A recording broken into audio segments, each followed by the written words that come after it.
Hello and a good afternoon to all the participants. On behalf of India Factoring and Finance Solutions, I welcome you to today's live session on geopolitics, the recent developments world over, and how it affects Indian trade. I am Ramanathan and I handle risk management for South at India Factoring. I will be your host today. India Factoring and Finance Solutions started its operations in the year 2009 and is registered as an NBFC factor with the Reserve Bank of India. It holds an AD3 license. We provide customized working capital solutions predominantly through the factoring product. The company is a subsidiary of Fimbank based at Malta. India Factoring's flagship product, the non-recourse factoring offering, allows customers to avail post-shipment facilities without recourse, which means that the facilities availed do not appear as a borrowing or as a liability in the balance sheet. Our guests today are two highly acclaimed personalities in their respective fields of specialization. Let's first welcome Dr. Faisal Ahmed. Dr. Faisal is a professor of international business at Ford School of Management, New Delhi. He did his doctorate in international trade and also holds an executive certification in geopolitical analysis from Geneva, Switzerland. His research and consulting areas include global value chains, trade and geopolitics, geoeconomics, free trade agreements, climate change, ocean diplomacy, and sustainable development goals.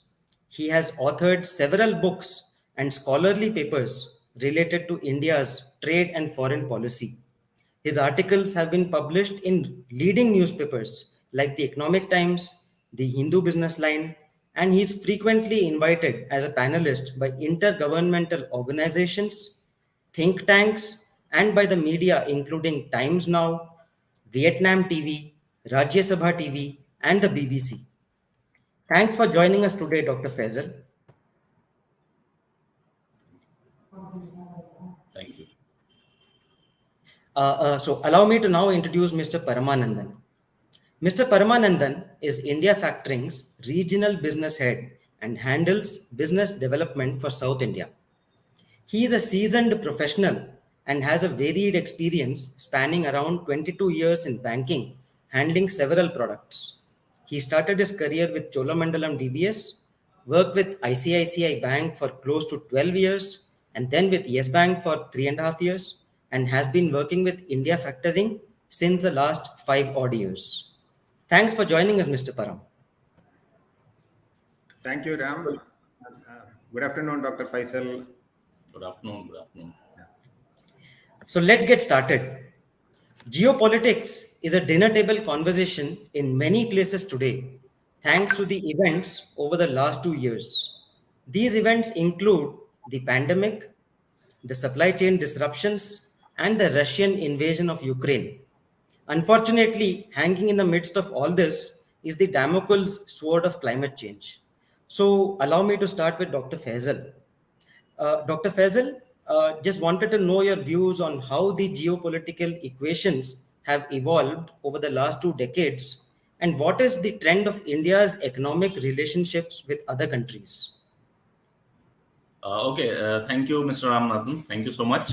I think it's very important that we try to understand how we are analyzing these geopolitical events in the last 2 decades that you talked about. See, when we do such type of geopolitical analysis, we basically focus on a few things. One is what is the unit of analysis exactly that we are going to do.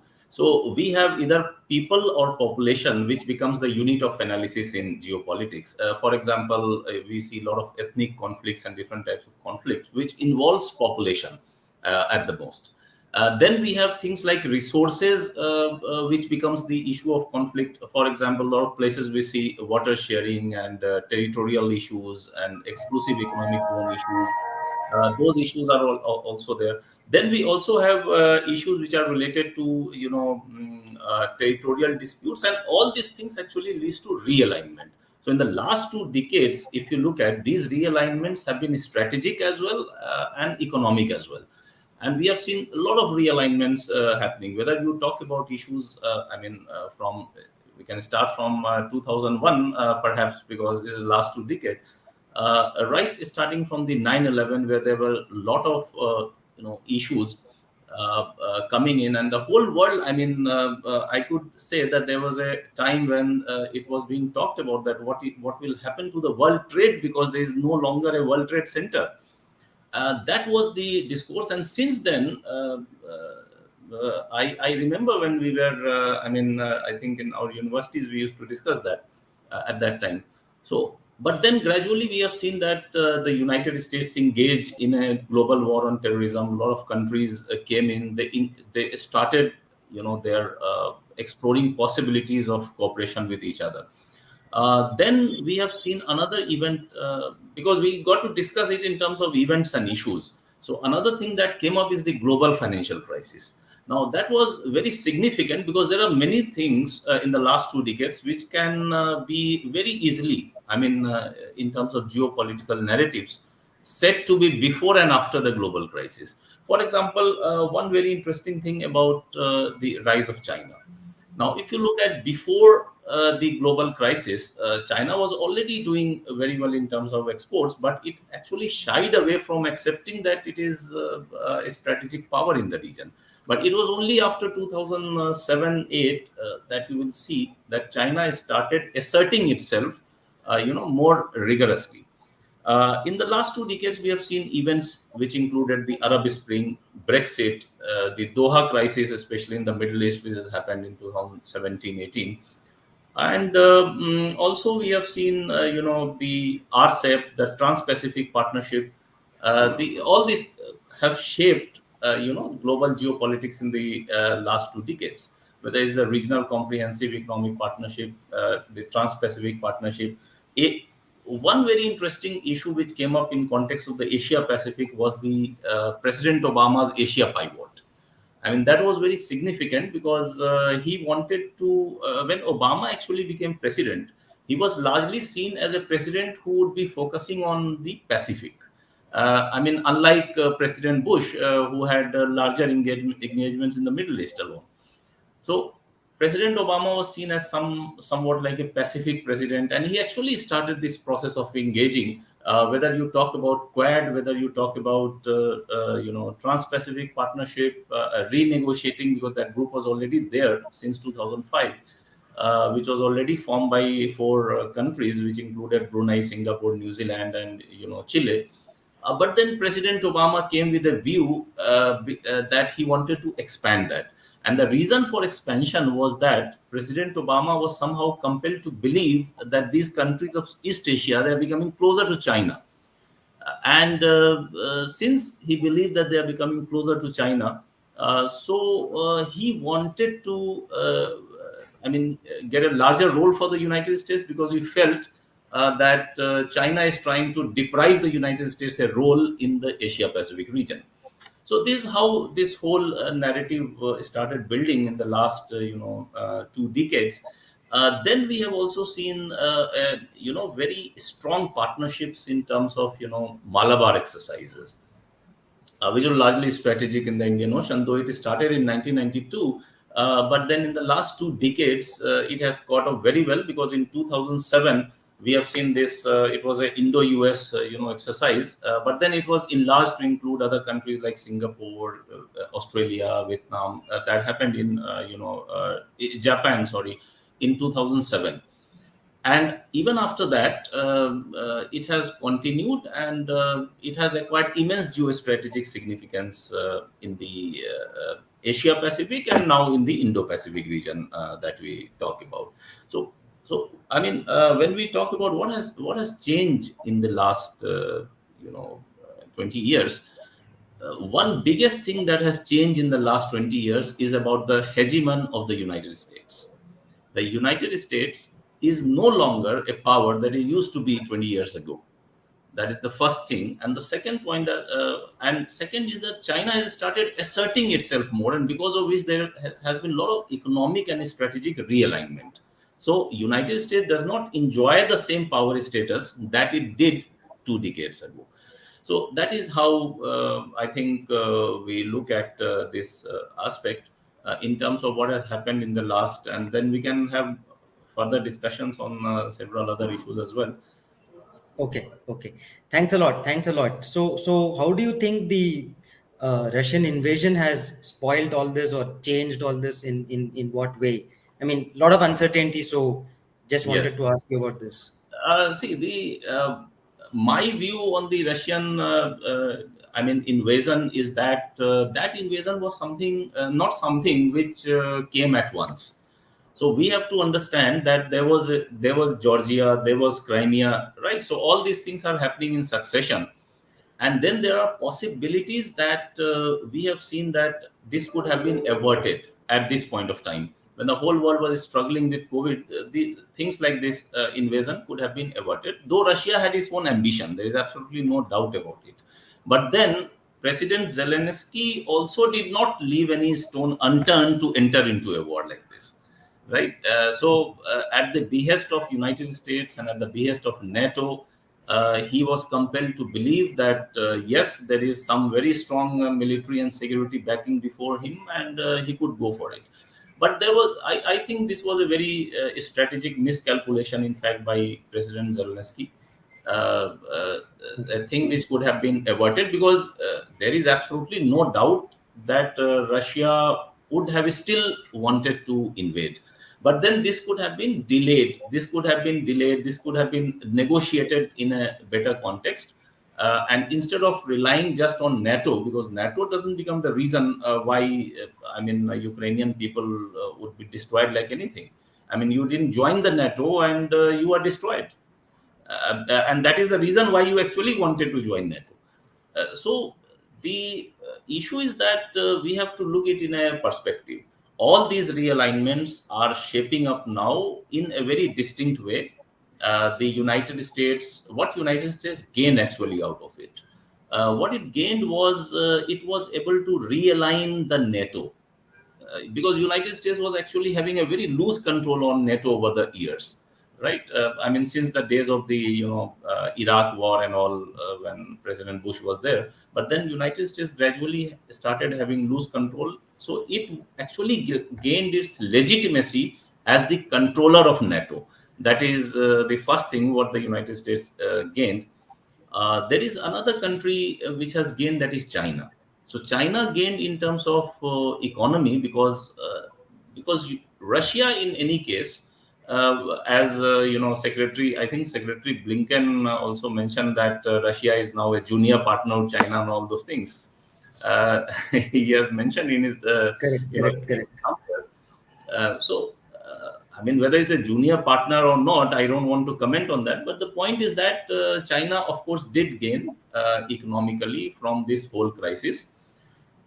Thirdly, Russia also gained from this crisis. There is absolutely no doubt about it, because we have seen that there are a lot of talks that Russia has lost and all these things. If you look at the Crimea War, which happened in 2014, that also lasted for, I think, more than 1.5 months. So it's not like if you are fighting with Russia in 3 days you are gone. It's not like that. Which was the general narrative, that fighting with Russia and Ukraine fighting with Russia in 3 days is gone. So it's not that. One thing that have come up is the people of Ukraine, and that is what is very important in geopolitics. That is the people who have come up to defend their own country in a way which was unprecedented. That is worth appreciating. But at the same time, it is also worth questioning that what was the reason for people to come up when the war could have been avoided, actually. So people came up, they died, they became refugees, they became forced, either they were internally displaced or they were forced, migrants, and whatnot. We know what is happening. So therefore, these these things, the Ukraine crisis actually brought about a lot of, I will not say it brought about economic realignment to a very large extent, but I'll say that it brought about an understanding and a lesson for countries and great powers and middle powers and small powers to actually understand that war is something which is never acceptable. I mean, there is no point in having a war and putting your population to At threat. risk. Got it. Got it. Got it. Thank you. Thank you. And as you explained, there have been articles about how Russia is losing and all that. But over the last 1 week, I've been reading in the papers about industries in Germany really suffering because of power supply disruptions and all that. So it's quite serious. Yes. My next question would be to Mr. Paramanandan. Mr. Param, just wanted to, my questions to you will be more about the factoring product. So I just wanted to understand, given the overall uncertainty in the geopolitical environment, how does the non-recourse product offering help clients to secure their receivables? Yeah, thank you, Ram. In fact, unlike other normal traditional working capital facility, factoring facility offer a comprehensive solution for the exporters, especially during this uncertainty. Factoring product includes prepayment of invoice as well as credit protection on receivables, and we provide collection service. So in this uncertainty, especially this credit protection is more attractive for the clients, and factoring product to a certain extent cover political uncertainties also, and it is based on specific countries and who underwrite buyers risk. In general, insurance company cover political risk to a maximum extent. Like suppose the country has declared any moratorium, they will get claim. And if there any restriction for transferring fund from foreign country to India, the buyer's country to India, that time also protection will trigger. Suppose any war happened in between India and the buyer's country, credit protection trigger will follow. And like that, natural disaster, all these things in a normal scenario, credit insurance will cover. So all depend on upon which insurance company underwrite the risk. So more or less in such scenario, to a certain extent, under factoring product, such type of uncertainty is covered. So, Okay. so of course, factoring will give that type of benefit to the exporters. Okay, okay. Thank you. Thank you. Dr. Faisal, coming back to the interesting topics that you were talking about. Recently, this I2, U2 grouping has come about, and quad grouping has come about, and all that. So how do these groupings help India, and do they have any impact on trade to and from India? Yeah, interestingly, we have seen this. You are talking about the India, Israel, US, UAE grouping, right? Yes, The yes. Yeah, the I2U2 grouping that has come up. See, this came in October last year, and some of the issues we have to look at what is the main mandate, right? So we know the mandate, and then we will try to understand how does it helps us. So if you look at the mandate is largely those which we are also striving for at the same time. Like for instance, we are talking about maritime security, which is one of the mandate of this grouping. They are also talking about infrastructure. They are also talking about digital infrastructure. They also have a mandate on trade and connectivity. Now, this is, if you look at the countries which are coming up, these countries are Israel, the United States, and UAE. So Israel and UAE have already, come up through the Abraham Accords. They are already now, a little closer, Correct. Correct. leaving aside all the differences that they had over the years. So the point is, Israel is, of course, rich in technology in terms of, this capacity Innovation. and innovation. And United Arab Emirates, as you know, though it has been rich in oil and hydrocarbon resources, but at the same time, it has been diversifying its, offerings and trade portfolio over the years. Most of the plan period, if you planning that they do, has largely been focusing on diversification from oil to non-oil and from commodities to services. I mean, that is how they have shaped up in the last 15, 20 years or so. And United States, of course, is there. So I think the key areas that they are focusing on, the key mandate, because the group is very new. So how do you raise, capital? How you raise revenue and funding for this purpose? So that is yet to be seen.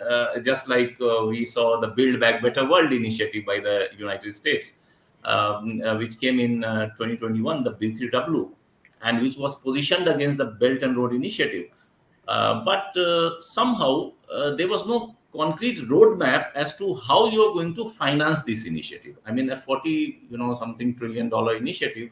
But how do you go? How do you finance this initiative? I mean, if you rely on the private sector financing, the government have very little control upon these type of things, and therefore it's not very easy to decipher that how long and how much, how efficient such type of initiatives could be. But then we can only look at the areas which are there, and if that areas align with our own economic interest, for example, in this case it does, so we can think that yes, it is going to support us in some way or the other, without expecting, very a very pragmatic outcome from these things.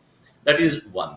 The second point that you talked about is about Quad. So Quad is very interesting in its own way that we need to understand. There has been a notion that when the Quad was revived in 2007 for the first time, uh, by President Obama, the purpose was largely on traditional security issues. They were not talking about non-traditional security issues, because in 2004 the Indian Ocean tsunami came, and then these four countries came together: Japan, India, Australia, and the United States.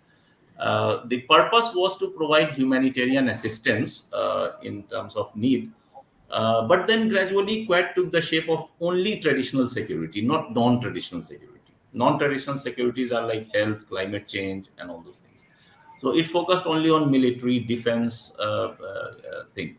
So in 2007, Quad 1.0 came in, because the second version also came. So we'll call that Quad 1.0.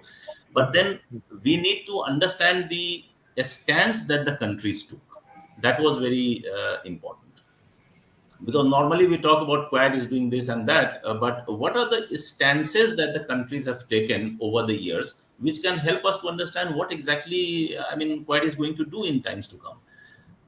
For instance, we have, let us take 4 or 5 countries like the United States, Vietnam, India, China, and these 4 countries will be okay, I think, to understand. So, and Japan, of course, yeah. So, if you look at, in the context of Japan, if you look at just this context of Japan, Japan has been very vocal because it faces problem in the East China Sea with China. Okay. But then it was very vocal in that way. But then Japan also actually shied away from directly speaking on Kuwait. I'm talking about 2007. 2007. It shied about because it didn't want to confront confront China, in fact. And that was Okay. the time of financial crisis, 2007. Kuwait was being Exactly formed. around that time. Yeah. Yeah. Global financial crisis coming in. So China, everyone knew, was a export hub and leader in global export competitiveness.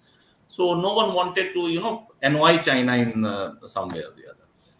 If you look at the United States, the US was only vocal because the whole issue that we see today, larger geopolitics in the region, is not about any other country but about the US China rivalry. Because the United States, it has written in its national security strategy, in its national defense strategy, that China wants to displace the United States as a power in the Indo Pacific region. And it is not going to allow it to happen. That is what they say it. So United States is compelled to believe that China is trying to displace it as a power. So the whole rivalry in the last, I mean, since 2007, and why I told in the, I mean, previous point that China was not very assertive. So it actually started asserting itself post the global financial crisis. It started. It was no Okay. longer shying away. It was accepting that yes, it is a power. So therefore, US has its own, US China great power rivalry, and it wanted to assert itself. So US was vocal. If you look at India, India's stand was also similar to the stand of Japan, because in 2007 and 8, when the Quad was happening and all these things, India was improving relations with China. So India wanted good relations with China, and it was making efforts to improve relations with China. Uh, uh, of course, those boycotts and all those things were there that time as well. But as part of a policy measure, the government wanted good relations with China, and it was working toward that. So India also did not want to be seen as a party to a group which was supposedly positioned against China. I mean, that's the point. Okay. Uh, Okay. the same situation was there in 2018 as well. In 2017, when President Trump revived, Quad, and became very vocal about it, the same situation was there. In 2017, it was revived. In 2018 and 19, we were seeing that Prime Minister Modi was developing good relations with China. He engaged in informal summits at Wuhan, at Mamallapuram with President Xi Jinping, and things were going on in a very right direction in terms of India-China relations, because China also wanted to engage with India. India was also working toward engaging. So we again in 2017-18 also, we didn't want to be seen as part of Quad, a grouping which was supposedly positioned against China. That's the point. So therefore, India remained milder on Quad. If you look at 2008, 17, 18, 19, all those years. So if you look at how Quad is going to, or this I2U2 is going to help in terms of trade, I think not exactly in terms of trade, but of course they are going to help in terms of certain non-traditional security measures, which are like on issues of healthcare, on issues of climate change, on issues of expanding your digital infrastructure and cyber security issues, and to an extent on maritime security as well. Okay, okay. Yeah, Thank you. Thank you, Dr. Faisal. I think audience questions have come in. So, if you don't mind, the first question is to you only, Dr. Faisal. yeah. This question is from Mr. Vinod Chaube. Thank you for asking, Mr. Vinod Chaube. His question is as follows: the geopolitics in South Asia is seeing visible turbulence, especially in our immediate neighborhood. Many states being on the verge of a failed state. The economy is in shambles, the neighboring countries, and the common factor in all these countries is the influence of China. The situation is such that global powers like US, Russia, etc., are not coming forth to help. So, how these developments in our neighboring countries can impact India politically and economically? Is this an opportunity or threat for us? Yeah. Okay, this is very interesting because this is exactly what is happening. So there are two things that I'll just talk about in this issue. The first is about that you mentioned about the common factor is that these countries are under the influence of China. Now, the influence of China comes from something called the Belt and Road Initiative. We have seen that there are 6 different, economic corridors which have been established as part of And, the and, Belt and and I believe you are an expert in this Belt and Road initiative. Road. You had written a book recently on that. So Yes, yeah, yes, published by sorry to interrupt. Ruby. Please go ahead. Yeah, yeah. So thank you so much. This has, I mean, 6 different economic corridors are there, and these economic corridors are having, road systems, the railway lines, the special economic zones, the digital cables which have been cable which has been laid. They have a lot of, different types of export-related infrastructure, and this is going to from China to different regions. I mean, to the extent that is connecting the ports in China to the ports in Rotterdam, uh, right, or Antwerp in Belgium, for instance. And these are 6 different roads. One going toward Mongolia, other going toward Russia, and then another one going toward Central Asia, going to Europe. Another one going toward Middle East. Then we have the one going through the China-Pakistan economic corridor, which is coming to the port of this Gwadar, and then we have the China Indo-China corridor, which is going from China to downward in the Southeast Asia. And there is a maritime route also that is very interesting in this context, as we just talked about maritime security. This maritime route, like you are coming from, China is trying to develop a lot of ports that you mentioned about Hambantota in this case, for example, in the case of Sri Lanka, we have been talking about, or in the so. We are coming from, like, for example, South China Sea. Then you cross the Strait of Malacca. Then you enter the this Bay of Bengal, then you enter Indian Ocean, then to the Arabian Sea, and then to the Persian Gulf, and then to the Red Sea, and finally Mediterranean, and then you are out in the Atlantic. So along this corridor, it is actually developing those ports, whether from Chittagong in Bangladesh to Nairobi. So all these things are coming up. As far as the CPEC, which is concerned, we just mentioned, which is the China-Pakistan Economic Corridor, which has seen a lot of massive, challenges in terms of a failed type of project, and not a feasible project at this point of time, because China wanted to connect the Xinjiang province, which is the western province of China, to the Gwadar port in Pakistan. And of course, we had our own sovereignty. One reason why we don't endorse BRI exactly is our own sovereignty concerns, because it is, traversing through the POK, so it becomes a very critical issue for us, and it's a strategic sovereignty concern for us. So we don't actually endorse the BRI. That is absolutely okay.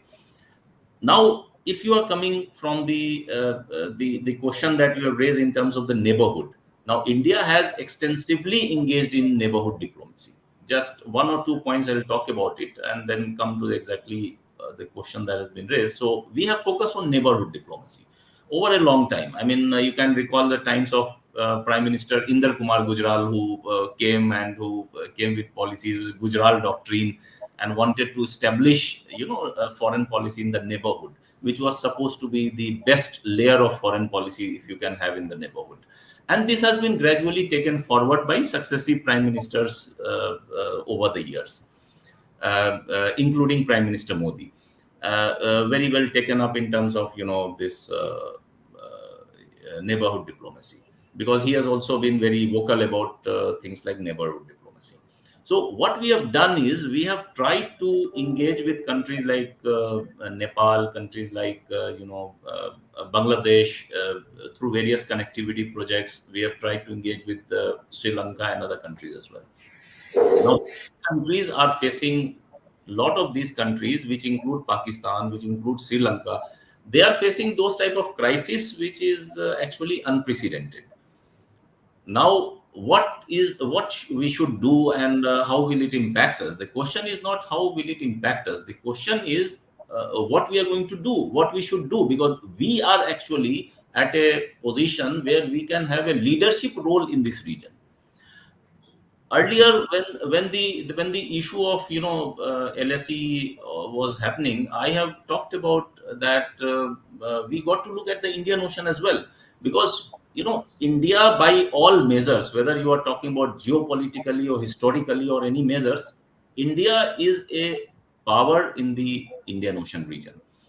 Now, if you look at the Indian Ocean, what we are doing, we only need to go for things like naval modernization. We need to go for things like, because all these countries look at India as a net security solution provider. So first thing that we have to look at, because these countries look toward us as a net security solution provider, that's an opportunity where we need to fit in and not allow countries like China to come in. The second is, because these countries look at us as an economic powerhouse, so it becomes our responsibility to have a regional supply chain working and to actually revive SAFTA, because there is a huge cost of economic non-cooperation in South Asia. Bangladesh, if you look at India, Bangladesh, value chain is there, everything is there, but the cost is very high. The cost of trade is very high within Southeast Asia, supposed to be one of the most disintegrated or loose economic grouping in the world. So it is our responsibility that we need to take up this thing. So at two different front, one is as a strategic front, we need to take up the larger role as a net security solution provider in the South Asia. And at the same time, we also need to take up a larger role in mending and blending and developing those, South Asian supply chains, which can help, get the fruits of SAFTA, which is South Asian Free Trade Agreement. Free trade agreement. So, Yeah. and by these measures, actually, we can have a larger role in the region. Okay. Thank you, Dr. Faisal. And Vinod, I hope your questions were the question was answered. We have another question from Mr. Vinod Vasan, and this is to Mr. Param. Mr. Param, the question is as follows. Now the RBI allows settlement of international trade in the Indian rupee. So how will this help exporters, and what are the benefits of dealing with the Indian rupee? Yeah. Over to you, Mr. Param. Yeah, this is the latest development we have seen last 2 days. In fact, going forward, we have an option to bill in Indian currency and collect the money in Indian currency. Presently, we'll be doing in majority in USD and all other countries, Euro or GBP. These are the large prevailing currencies available for billing. So, in Perfect. this new initiative, new development, wherever we can have such type of arrangement with countries and um, such type of platform is available for collecting money in foreign current Indian rupees, that is possible. As of now, I think we are doing such type of activities through neighboring countries like Nepal, Bhutan, and other countries. We can do billing in INR and collect in INR. So going forward, that scope is widening, and of course, all exporters and other people are seeing it as a very positive change in the international trade. Okay, thank you, thank you. And also, I wanted to ask you one more question, Mr. Param. Now that we are on this topic, I just wanted to know. See, this exporters have the benefit of normal credit insurance and ECGC cover and all that. So, how does the credit cover through a factoring product differ from the normal insurance or ECGC cover which is available in the market? So, can you please throw some light on this? Yeah. Again, it is a good question, Ram. Normally, that exporters is depending on more into the normal credit insurance policy or ECGC policy for secure their receivables. So under factoring, factoring is the only product offers 100% credit protection on buyer's default. So none of the insurance, direct credit insurance or even ECGC won't cover 100% risk. So always 10 to 20% risk the exporter has to absorb. Under factoring, that too into factor model, the more regulated international factoring product, you get 100% credit protection on buyer's default. That means the exporter is not going to incur any loss in case the buyer default the payment or the buyer declared bankruptcy uh, or the buyer has not able to pay because of intentional reasons. So this is the major attraction, 100% credit protection. And second difference is under normal credit insurance, if the exporter is taking a direct insurance policy in exporter's name, all the responsibilities lays with the exporter. For example, he has to comply all the insurance requirement. He has to ensure all the underlying documents are in line with exporters requirement. He has to ensure all the insurance condition has fulfilled. So practically in day-to-day scenario, it is not possible for the exporters to monitor doing minute monitoring on the policy terms and ongoing invoices and other things. Under factoring, as an export factor, we handle the invoice, trade document, and we have experts to scrutinize the document. We'll ensure that all the trade documents are in line with the insurer's requirement. And there is no chance for claim rejection in case any claim happen in future. There is no chance for such rejections under factoring. And another major difference is claim settlement. Normally, under normal insurance, the exporters has to file all the claim document to the insurance company or ECGC and ensure that all the required document has submitted on insurance company or ECGC. But it'll take its own time. Normal scenario, there is no end date for claim settlement under Got normal it. insurance or ECGC. It Perfect. may take 6 months. It may take even more than 1 year. I have seen a lot of claims still pending more than 1 year. So under factoring, it has clearly defined. So any claim, such type of claim happened that exporter will get the settlement within 120 days. So time frame has properly defined. So that is the major attraction for exporters. These are the major attractions. One is 100% credit protection. It is not available in insurance company, and claim settlement, it is clearly defined. And third thing, that document scrutiny and other discrepancy of documents will be very less because it is managed by experts. Okay, thank you, thank you, Dr. Faisal. I'll come back to you for some more, interesting insights. You were talking about the revival of SAFTA. So maybe I'm wrong, but I think there was a gap, say between 2015 and 2020, where India did not sign any free trade agreement. So, what was the reason, and can free trade agreements go wrong? Just wanted to understand. Interestingly, I mean, that's an interesting point about FTAs. In fact, uh, free trade agreements are those type of set of rules because they are actually provided under the Article 24 of GATT.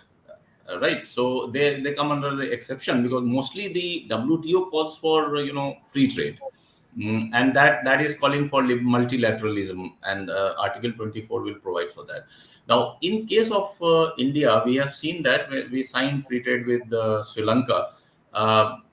So before we signed with Mercosur, which was in Sri Lanka 98, 99, and then Mercosur, which was a grouping in South America, we signed with them around 2003, 2004, till we signed with the SICA with Thailand, which was in 2005.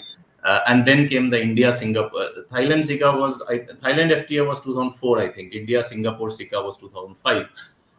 Before 2005, if we see that, we have seen that most of the FTAs were done without much expert or stakeholder consultation.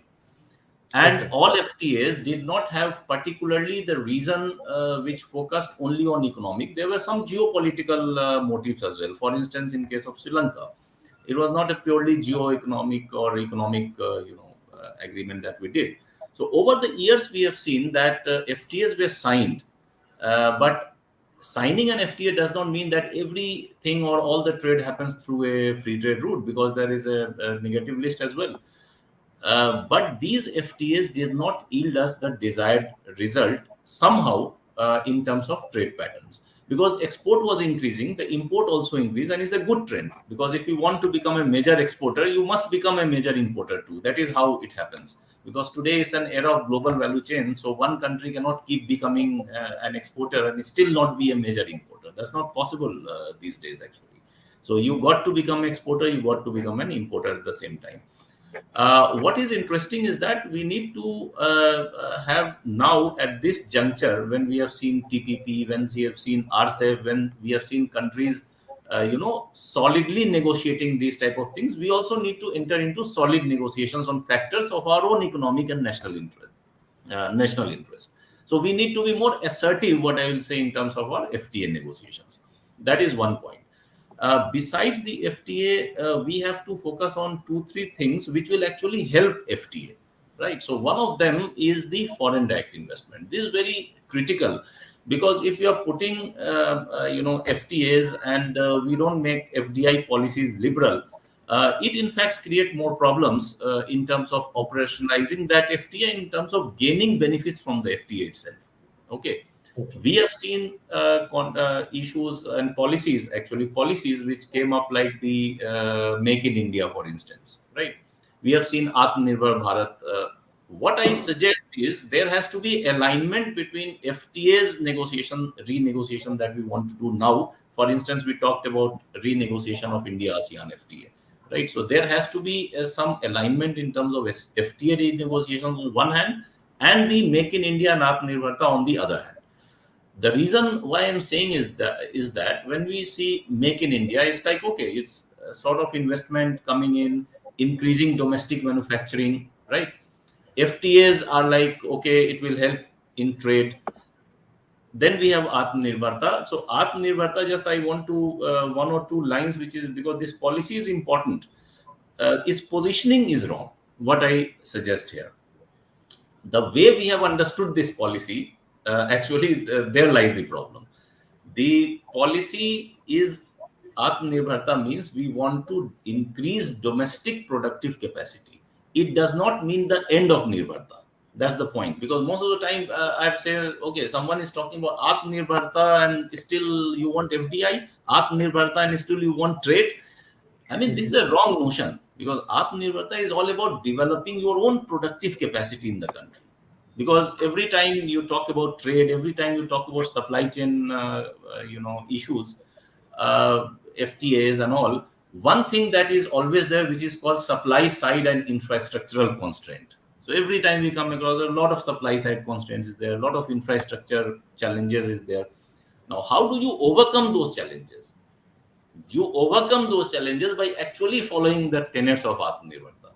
So what I have said, I have previously also said in some of the interviews in the BBC that Atmanirbharta is not the end of Nirbharta. That is first thing that we need to understand. And second point that we need to understand that is about domestic productive capacity, our own domestic productive capacity that we need to enhance.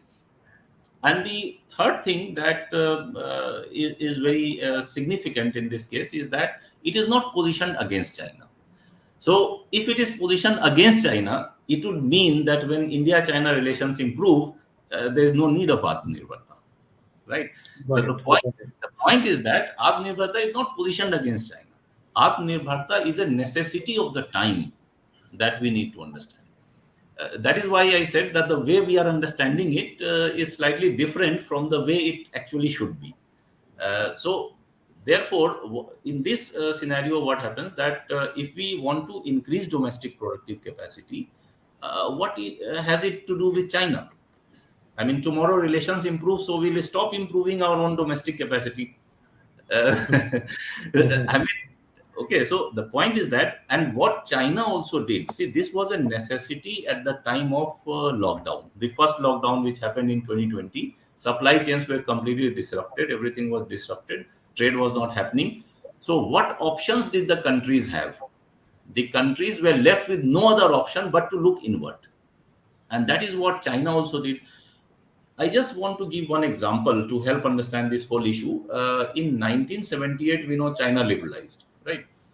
So then Chinese leader Deng Xiaoping, he came with a policy called the Great International Circulation. That was Chinese policy at that time, and they said that we are going for great international circulation. The focus was that we focus on China's outreach to the world, and this was what actually led to China becoming the export led economy and enjoying a average 10% growth for 3 decades, average 10% growth rate. So that was the result of that great international circulation. But look at 2020, what President Xi Jinping did. He said we are going for dual circulation, in which the focus is internal circulation, not external. So he said that we'll do both of them. We'll do external circulation also. We'll do internal circulation also. So he called this international circulation. He renamed it as dual circulation and said that the focus will remain internal. Again, the same thing that China also said that they are going for dual circulation with internal focus, which is something like Atmanirbharta. US also started becoming protectionist, started focusing on its own. So it was a necessity of the time when the lockdown happened, supply chain were disrupted, trade was not happening. So it was our necessity that we had to go for something like inward looking approach, and we suitably did it and adopted something called Atmanirbharta. So Atmanirbharta, a push was given to Atmanirbharta in fact. So Atmanirbharta, in fact, is about domestic productive capacity, what I would say. So the question that you have raised is very interesting, and I would say that FTA renegotiation is important because FTAs become obsolete. They do not, over the period of time, they start not yielding you the desired result. So you got to look for those type of desired result. Your economic interest also changes over the years. I mean, FTA which was signed in '99, our economic interests were different. Today, our economic interest is different. So we would like to put those clauses in the FTA which suitably, meets our economic interests of today. Reflects Not, on Yeah, not of those years. So therefore, the point is that FTA renegotiation is important, and if we feel we can, if studies to be done, and we feel that if renegotiation must happen, then it must happen. There is absolutely no doubt about it.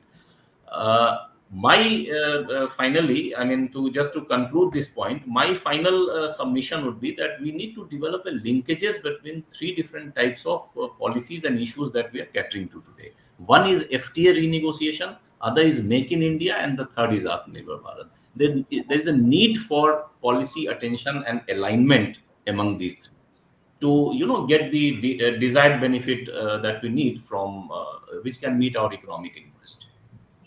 Uh, Yeah. I think you have explained the concept of Nirbharta quite well. So I was also one of those people who used to think that Atmanirbharta means we have to be all in all. So what you said is very correct, and also what I understood from your explanation is that we cannot, no country can say indulge in zero sum game. So if you have to become an exporter, you have to import also in today's world. So thank you, thank you. Thank you. So I also wanted to have one last clarity, Dr. Faisal. We are coming to the end of this Okay. discussion. So, quickly, can you just explain what were the conclusions from the recent WTO negotiations, and have our concerns been addressed, especially with regards to fishing industry and all that? See, the actually WTO. One thing that I will say about WTO is that WTO was facing a legitimacy challenge, right? Because we have seen that after the Doha agenda, just leave apart the Doha 2001, but if we just take it up from the Bali ministerial of 2013, and then we move on to the Buenos Aires, which happened in 2017. After 2017, there was no WTO ministerial. So this ministerial actually happened after 5 years. It was supposed to be held in Kazakhstan, but then in 2019 it was not held. It was postponed, and once it was postponed, then the COVID came. So there was no chance that it could be held immediately. But then these issues have come up. Now the point is that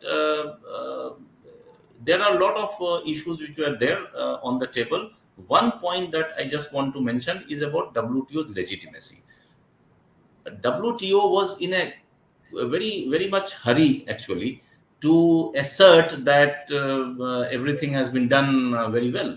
But my understanding is that it was good that WTO was able to maintain its legitimacy somehow over the year. I mean, in this ministerial, because some agreements were reached because there were new issues which actually came up, like the COVID-19 supply chain related issues, the COVID-19 related medicines, and all issues that came up. That was there. In terms of the fishery subsidies, what we were doing is we were opposing a point in the draft of the WTO ministerial that was that called that developing countries must reduce fishery subsidies. I mean, they actually do away with fishery subsidy, right? And our level of fishery subsidy that we are giving is too less actually. Too I mean, if minimal, you look correct, at correct. countries like, yeah, if you look at countries in Europe, Scandinavia, and others, they are giving huge fishery subsidies, in fact. So it was a straight case of a developing country conflicting with a developed country on an issue related to international trade. So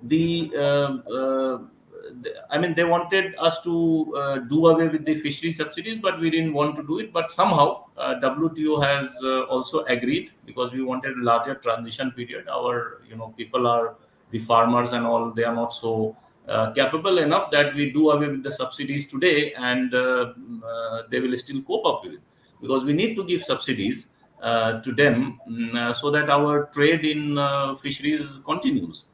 I mean, if you do away with today, I mean, is directly affecting our ability to trade in that particular sector. So we Got it. can't do away with it. But this WTO ministerial actually came with, it was okay. But I think in the next ministerial, in the 13th WTO ministerial, I think this issue is going to come up again. So Okay. right now it has only been, postponed, what I'll say. And yeah, and one issue in the WTO, I just recall it, which was very critical, and which WTO actually failed to do it. It did talk about it.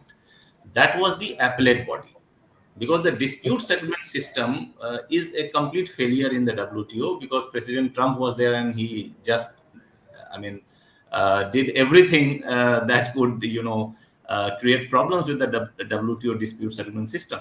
The appellate body, now you go to the consultation, you don't agree, you go to the panel, you don't agree with the panel decision, you go to the appellate body. But now there is no appellate body because there is no judges. All judges have retired. New judges have not been appointed because their appointment was blocked by President Trump since 2017. So Okay. that problem is still persist, and it was hoped that WTO could actually pragmatically look at that issue. Because if there is no dispute settlement, in fact, it Then becomes it's a of for many developing countries to actually, how do you file a case against the developed countries? I mean, they can do sanction against you anytime, but you can't do, because you have only one mechanism, that is WTO, and that's not working. Got it. Got it. Okay. Thanks a lot. I think all the questions were perfectly answered. So as we come to a draw of today's discussions, I would like to thank the audience for joining in, and I would like to thank our panelists for the wonderful insights. So we'll close this session today, and India Factoring conducts similar sessions, on the second and fourth Saturdays of every month. So we should be back on 28th July also. To our audience, I would just remind that if you would be more curious about the factoring product, please do visit our website www.indiafactoring.in. I understand a few questions were not answered, but India Factoring's team will get back. Thank you. Thank Thank you, you so Ram. much. Thank you, Thank you Faisal. so much. Thank you, Dr. Faisal. Thank you, Param. Thank you. Thank you, Mr. Ramanathan, for conducting it so well. Thank you. Thank you. Thank you Thank for you. attending. Thank you.